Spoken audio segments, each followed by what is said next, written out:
Very good morning all of you. With the rate of change of quantity का second video, I think first और second दोनों video अगर आप देख लेंगे तो सीबीएसई के पॉइंट ऑफ व्यू से that is more than sufficient. बस आपको समझना है किस तरह चीज़ें बदल रही है और उसी को ही आप प्रैक्टिस करते जाइए। और ज़्यादा क्वेश्चन करने की शायद मुझे लगता है आवश्यकता नहीं है। ये दो वीडियो आप अच्छे से देखें और उन क्वेश्चनों की प्रैक्टिस करें और इसका कॉन्सेप्ट पर ध्यान दें। अगर आपको कॉन्सेप्ट समझ में आ गया ना, फिर कोई प्रॉब्लम नहीं है, फिर कहीं से भी क्वेश्चन आ जाए। राइट, चलिए ये क्वेश्चन है, बहुत अच्छा क्वेश्चन है। चीज़ों में थोड़ा चेंज आएगा, उस पर ध्यान देंगे आप। क्वेश्चन दे रखा है the radius of right circular cylinder की बात कर रहा है, यानी कि एक सिलेंडर है लाइक दैट। ये एक सिलेंडर सपोज करो है। देखो सिलेंडर क्वेश्चन और कौन क्वेश्चन को हम समझाएंगे कि इसमें कई बार क्या होता है, उन्हें चेंज क्या आता है। देखिए ये सिलेंडर है। अब अगर इसकी जो रेडियस है वो इंक्रीज़ कर दी है 5 सेंटीमीटर पर मिनट। एम लिखा है, मिनट है, यानी कि रेडियस आर है वो 5 सेंटीमीटर पर मिनट। अब पर मिनट का मतलब ये रेडियस नहीं है, रेडियस में चेंज है, यानी कि dr/dt। एंड हाइट जो है इसकी डिक्रीज कर दी गई है, height h decrease at the rate of 4 centimetre पर मिनट। अब देखो यहाँ मैंने h लिखा है, h नहीं है, ये सेंटीमीटर पर मिनट है, इसका मतलब dh/dt। और डिक्रीज क्या आ जाएगा, माइनस। इस बात को समझेंगे। अब यहाँ इस क्वेश्चन में समझने की क्या बात है, यानी कि इसकी रेडियस में भी चेंज आ रहा है और हाइट में चेंज हो रहा है। इसका मतलब कुछ सिलेंडर इस तरह का बन रहा होगा कि इसकी जो रेडियस है उसे इंक्रीज़ किया जा रहा है। तो डेफिनेटली तो समझो इस कॉन्सेप्ट को भाई। अगर रेडियस को बढ़ाएंगे तो क्या होगा, ये जो अभी आपकी रेडियस ये है, इसका मतलब आगे इस तरह से आपकी रेडियस ये बन जाएगी। तो ये इसकी जो हाइट है ऊपर वाली वो थोड़ी कुछ नीचे की तरफ आ जाएगी, इस तरह बनेगा। क्लियर है? तो मतलब इसमें हाइट इसकी डिक्रीज हो रही है और रेडियस क्या हो रही है, इसकी इंक्रीज हो रही है। क्लियर है? तो ये सिलेंडर है, इसी सिलेंडर को इस तरह बनाया कि जैसा सिलेंडर बना हुआ था उसकी रेडियस को बढ़ा दिया उन्होंने और उसकी हाइट को क्या कर दिया आपने, कम कर दिया इस रेट से। क्या पूछ रहा है फिर, find the rate of change है। तो वॉल्यूम में क्या चेंज आया बेटा, सिंपल फॉर्मूले याद रखने हैं आपको, यानी कि वॉल्यूम में चेंज पूछ रहा है, यानी कि dv/dt आपको फाइंड करना है। राइट, चलते हैं क्वेश्चन के ऊपर। क्वेश्चन कहता है कि हिसाब से कि वॉल्यूम में चेंज पूछ रहा है। तो वॉल्यूम में चेंज का मतलब बेटा सिलेंडर के वॉल्यूम का फॉर्मूला आपको याद आना चाहिए। वॉल्यूम ऑफ सिलेंडर क्या होता है, πr²ho। ठीक है, और रेट ऑफ चेंज है, ठीक है, विद रेस्पेक्ट टू टी हो रहा है। देखो तो इसको टी के रेस्पेक्ट डेरिवेटिव कर दो, बहुत आसान है। dv/dt equal to sir pi as it is. अब यहाँ ध्यान रखना, आर में भी चेंज हो रहा है, एच में भी चेंज हो रहा है, इसका मतलब दोनों ही वेरिएबल है। और जब दो वेरिएबल प्रोडक्ट फॉर्म में होते हैं, दो वेरिएबल, तो वहाँ प्रोडक्ट रूल लगता है, यानी u/v मेथड लगता है। ये ध्यान देंगे। तो पाई बाहर कर दिया मैंने, r² एज इट इज़ कर दिया सर, h का डेरिवेटिव हो गया dh/dt। इंपॉर्टेंट यहाँ ध्यान रखना है, प्लस h। अब की बार ऐसा कैसा, r² का डेरिवेटिव पावर फॉर्मूला 2r, लेकिन r का t के रेस्पेक्ट ध्यान रखना, t के रेस्पेक्ट क्या बन जाएगा बेटा, dr/dt। बस यही सबसे इंपॉर्टेंट पॉइंट्स है। अब क्या बन गया ये, pi as it is, r² as it is, dh/dt। Height में डिक्रीज हो रहा है -4, तो ये बन जाएगा बेटा इंटू -4, प्लस ये क्या हो जाएगा 2hr इंटू dr/dt। हाइट कितनी बेटा 5, हाइट मतलब सॉरी रेडियस, रेडियस में चेंज यानी dr/dt कितना है 5। सिंप्लीफाई करो बेटा, पाई -4r² प्लस 5 2 जा 10hr, ये हो गया। वॉल्यूम है मतलब सेंटीमीटर क्यूब, अपॉन में लिखा है टी, इसका मतलब यहाँ पे अपॉन में टी का मतलब टाइम। टाइम क्या लिखा है बेटा, यहाँ मिनट में टाइम दे रखा है, यहाँ मिनट, तो पर मिनट लिखा जाएगा। क्लियर हो गया, ये एच और आर में आकर रिलेशन, वॉल्यूम में चेंज आ गया। अब क्वेश्चन दे रखा है कि जब इसकी रेडियस कितनी हो, 8 हो, यानी कि यहाँ आर की वैल्यू क्या रख दें 8 सेंटीमीटर और हाइट क्या रख देंगे अपन 6 सेंटीमीटर। तो क्या होगा वॉल्यूम में change, dv/dt equal to pi -4 into R की वैल्यू 8 हो जाएगा, 8 का स्क्वायर प्लस 10 इंटू एच कितना बेटा 6 एंड आर इज 8 हो गया। बस इसे सिंप्लीफाई करो, पाई -8 8 जा 64 इंटू -4 प्लस इसे इंटू करो 8 जा 48 और ये 10 4 80 हो जाएगा। पाई इसको मल्टीप्लाई करेंगे 4 4 16 1 25 256 माइनस का, ठीक है बेटा, प्लस कितना का 480। अब यहाँ देख रहे हैं आपके पास प्लस की वैल्यू आएगी, 480 में से 256 को माइनस कर देंगे। ये 480 माइनस 256, 10 में 6 गया बेटा 4 बच गया, ये कितना बच गया 7, 7 में 5 गया 2, ये 4 यानी कि 224 पाई सेंटीमीटर स्क्वायर पर मिनट इसका आंसर आ जाएगा। क्लियर है बेटा? इस तरह क्वेश्चन करना है। आगे चलिए, अब देखो ये क्वेश्चन ऐसे दिया है, इसी से रिलेटेड एक नेक्स्ट क्वेश्चन हम बात करेंगे। देखो इसको अभी करेंगे, इसके बाद देखो ये क्वेश्चन देखो। अब इन दोनों क्वेश्चन में फ़र्क पहचानना है बेटा, ठीक है? बस यही है जो आपको जो आइडेंटिफाई करना है।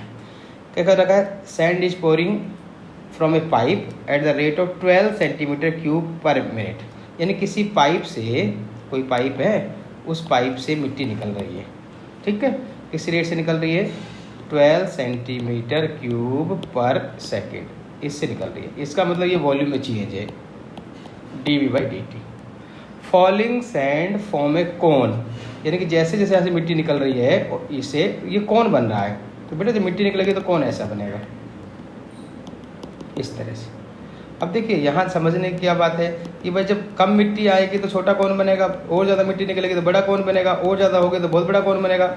इस तरह से आप इन चीज़ों को समझेंगे तो लास्ट में जो सारी मिट्टी निकल जाएगी पाइप में से तो ये कौन बन जाएगा। तो इस कौन में ध्यान क्या रखना, पहले छोटा सा कौन बना होगा कम मिट्टी आने पर, फिर और बड़ा कौन बना होगा, फिर और मिट्टी आने पर और बड़ा कौन बना होगा, फिर और मिट्टी आने पर और बड़ा कौन बना होगा, फिर मिट्टी आने पर और बड़ा कौन बना होगा।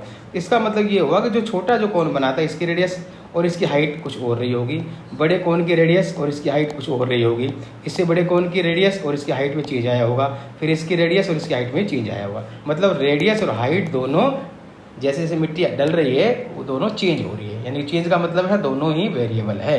ये इंपॉर्टेंट पॉइंट है बेटा, ठीक है? तो इसका मतलब ये हुआ कि ये dV/dt क्वेश्चन में गिवन हो गया। अब क्या पूछ रहा है कि भाई जो ग्राउंड पर the ground is such A way the height of the cone is always 1/6, यानी कि इसकी जो हाइट है वो हमेशा रेडियस का 1/6 रहता है। जो मिट्टी जो है, जो सैंड जो पड़ रही है, जो कोन बन रहा है वो इस तरह कौन बनता है कि उसकी हाइट हमेशा रेडियस का 1/6 रहता है, ठीक है? अब क्या पूछा है? How fast change height of the sand on of cone increasing when height is this, यानी कि इसका मतलब ये है कि क्या पूछ रहा है इसमें, देखो चेंज पूछ रहा है, किसमें? हाइट चेंज पूछ रहा है, यानी कि आपको पूछ रहा है dH/dt। किसकी dH/dt बेटा? कौन की हाइट में क्या चेंज आ रहा है, ठीक है? तो कौन ही तो बन रहा है, क्लियर? अब फॉर्मूला ध्यान रखो, कौन बन रहा है? पाइप से मिट्टी निकल रही है, इस पाइप का कोई लेना देना नहीं है बेटा, बस सिर्फ इतना ध्यान रखना पाइप से मिट्टी निकल रही है, फिर सारी मिट्टी कौन में चली जाएगी, तो यानी कि rate of change of volume हो जाएगा, किसका? कौन का ही हो जाएगा। फॉर्मूला क्या बनेगा बेटा? V = कौन का 1/3 πr²h। अब देखो अभी यहाँ जो मैं समझा रहा था वो समझिए कि जब मिट्टी कम थी तो छोटा कौन, और मिट्टी डली बड़ा कौन, और मिट्टी डली और बड़ा कौन, ये मतलब राइट इसकी रेडियस और हाइट दोनों ही चेंज हो रही है, समझ रहे हो? इसका मतलब r और h दोनों ही वेरिएबल है। अगर अभी आपने इसका डेरिवेटिव कर दिया तो यहाँ बेटा प्रोडक्ट रूल लगेगा। प्रोडक्ट रूल में क्या होगा? dr/dt भी आएगा और dH/dt भी आएगा, दोनों चीज़ आएगी। लेकिन क्वेश्चन में तो हमें क्या दे रखा है कि ओनली dV/dt दे रखा है क्वेश्चन में, तो ये इंपॉर्टेंट चीज़ है ना, dV/dt दे रखा है ये, और पूछ क्या रहा है? dH/dt। मतलब V और H में रिलेशन होना चाहिए, मतलब R आपका यहाँ से क्या हो जाना चाहिए? एलिमिनेट हो जाना चाहिए। तो R के रिलेशन दे रखा है उन्होंने कि जो हाइट है वो क्या होती है बेटा? 1/6 ऑफ R होती है। तो यहाँ से हम R की वैल्यू निकाल कर इसमें पुट कर देंगे, ये सबसे इंपॉर्टेंट पॉइंट्स है। तो R कितना हो जाएगा आपका? 6h। तो वॉल्यूम जो बनेगा वो बनेगा 1/3 पाई, और R की वैल्यू क्या आ जाएगी? 6h, और इसका है स्क्वायर और इंटू h, ये h एज इट इज होगा, ये R की वैल्यू पुट कर दिया, कितना आ जाएगा? 1/3 पाई 6 का स्क्वायर बेटा 36, और ये बनेगा h² और इंटू h, यानी कि वॉल्यूम में और हाइट में जो रिलेशन बनेगा ये कटिंग कर दो, ये आ जाएगा 12 पाई h³, ये रिलेशन ध्यान रखना, ये बस यही कॉन्सेप्ट है कि आपने रेडियस जब अगर यहीं डायरेक्ट डेरिवेटिव कर दिया तो आपको पता है कि रेडियस और हाइट दोनों चेंज हो रही है, इट मीन्स dr/dt भी आएगा, dH/dt भी आएगा, बट क्वेश्चन में dr/dt गिवन नहीं है। उसके बदले में क्या दिया है उन्होंने? R और H में एक रिलेशन दिया है, तो उस रिलेशन से आपको H को एलिमिनेट कर देना है और V और H में एक रिलेशन मेंटेन कर लेना है, राइट? अब इसका डेरिवेटिव कर दीजिए, क्या बनेगा? dV/dt, टी के रेस्पेक्ट बेटा 12 पाई, और h³ बन जाएगा सर 3h², और ध्यान रखना h का t के रेस्पेक्ट डेरिवेटिव dH/dt। बस अब आपके पास dV/dt की वैल्यू भी गिवन है, वो वैल्यू पुट कर दीजिए बेटा, कितना दे रखा है? 12 दे रखा है, = 12 pi into 3h² into dH/dt। बस यहाँ से आप dH/dt की वैल्यू फाइंड कर लेंगे, समझ पा रहे हैं बेटा? बस यही चीज़ें हैं इसी कॉन्सेप्ट पे ध्यान रखना है। जब आपके पास दो वेरिएबल आ रहे हों तो उसमें एक को एलिमिनेट किया जाएगा। कैसे किया जाएगा? कोई ना कोई आपके पास रिलेशन गिवन होगा। ठीक है, ये मैक्सिमम मिनिमम बहुत काम आएगा। तो अब इसका आंसर क्या हो गया बेटा? देखिए ये 12 से 12 हो जाएगा, 3 नीचे आ जाएगा, ये 3, यानी कि D H by D T equal to 1/3 of pi H square इसका आंसर आ जाएगा। ठीक है, अब एच क्या दे रखा है? हाइट 4, तो यहाँ हो जाएगा 1/3, एच की वैल्यू 4, तो 4 का स्क्वायर हो जाएगा 60, 63 जाएगा 48 पाई, और हाइट मतलब सेंटीमीटर पर मिनट इसका आंसर आ जाएगा। ठीक है बेटा, आगे चलिए। हाँ जी, इस क्वेश्चन पे देखिए, इज चेंज 8 टाइम्स, यानी कि इसका मतलब इक्वल टू 8 टाइम्स का मतलब 8 फास्ट एज एक्स कोऑर्डिनेट, मतलब y और x कोऑर्डिनेट में दोनों में चेंज हो रहा है, यानी कि dy by D T equal to 8 of D X by D T, ये क्वेश्चन में गिवन है। ठीक है, रिलेशन आपके पास दे ही रखा है। अब इसको डेरिवेटिव कर दो बस with respect to T, point आ जाएगा। क्या आ जाएगा? 6 एज इट इज, y का बन जाएगा dy by D T equal to X cube का बन जाएगा 3x स्क्वायर। फिर ध्यान रखना है x का डेरिवेटिव t के respect D X by D T, और 2 कॉन्स्टेंट का 0 बन जाएगा। अब देखो dy बाई डी टी की जो वैल्यू है वो 8 times of D X by D T है, तो यहाँ वैल्यू रिप्लेस कर दो 6 into 8 of D X by D T, that is equal to 3x square of D X by D T. ये दोनों कैंसिल हो गया, बन जाएगा 48 is equal to 3x square, 3 से कट जाएगा 16, यानी एक्स स्क्वायर इजकल टू 16। ध्यान देंगे X equal to plus minus 4 आएगा, तो पॉइंट्स आपका पॉजिटिव नेगेटिव कुछ भी हो सकता है। अब आप क्या करेंगे? सब पॉइंट निकालना है, पॉइंट का मतलब एक्स और वाई की वैल्यू निकालनी है। तो यहाँ एक्स की वैल्यू एक बार 4 लेंगे बेटा, और एक एक्स की वैल्यू क्या लेंगे? -4।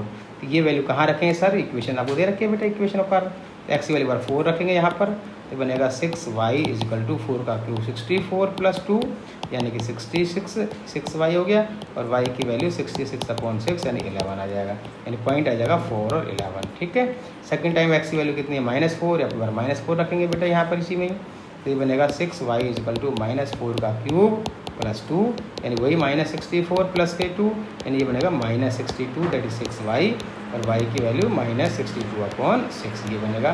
तो अगला पॉइंट क्या बन जाएगा? -4, -62/6 आंसर होगा। इस तरह क्वेश्चन को करना है। ओके बेटा, बाय।